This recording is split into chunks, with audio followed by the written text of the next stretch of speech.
Hello दोस्तों, स्वागत करता हूँ मैं मेरे यूट्यूब चैनल कहानी सुनो में। आज की कहानी 50 का नोट। तो ज़्यादा देरी ना करते हुए वीडियो करते हैं शुरू।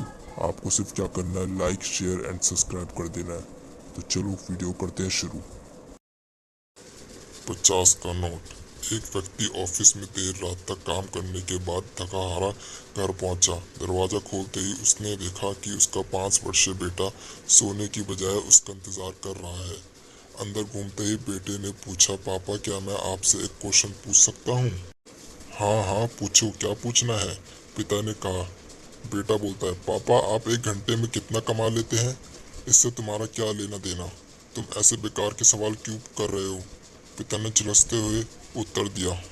बेटे ने कहा, मैं बस यूं ही जानना चाहता हूँ, प्लीज बताइए कि आप एक घंटे में कितना कमाते हैं? पिता ने गुस्से से उसकी तरफ देखते हुए कहा, 100 रुपये। अच्छा। बेटे ने मासूमियत से हर सर झुकाते हुए कहा, पापा क्या आप मुझे 50 रुपये उधार दे सकते हैं?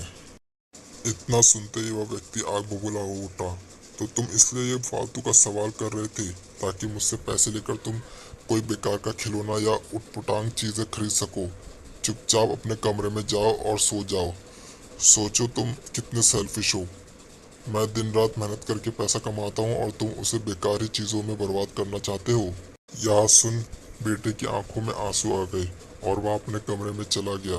व्यक्ति अभी भी गुस्से में था और सोच रहा था कि आखिर उसके बेटे के ऐसे करने की हिम्मत कैसे हुई। पर एक आधे घंटे बीतने के बाद वह थोड़ा शांत हुआ और सोचने लगा कि हो सकता है कि उसके बेटे ने सच में किसी जरूरी काम के लिए पैसे मांगे हो, क्योंकि आज से पहले उसने कभी इस तरीके से पैसे नहीं मांगे थे। फिर वह उठकर बेटे के कमरे में गया और बोला, क्या तुम सो रहे हो?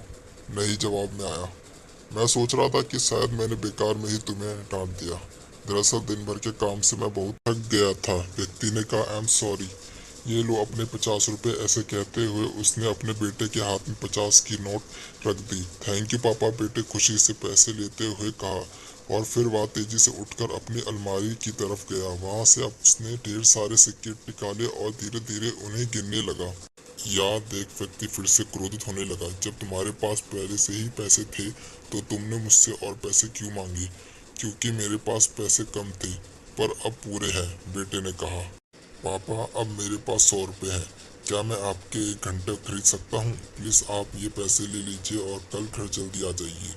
मैं आपके साथ बैठकर खाना खाना चाहता हूँ। दोस्तों, इस तरह रफ्तार जीवन में हम कई बार खुद को इतना बिजी कर लेते हैं कि उन लोगों के लिए ही समय नहीं निकाल पाते जो हमारे जीवन में सबसे ज़्यादा इम्पोर्टेंट रखते हैं।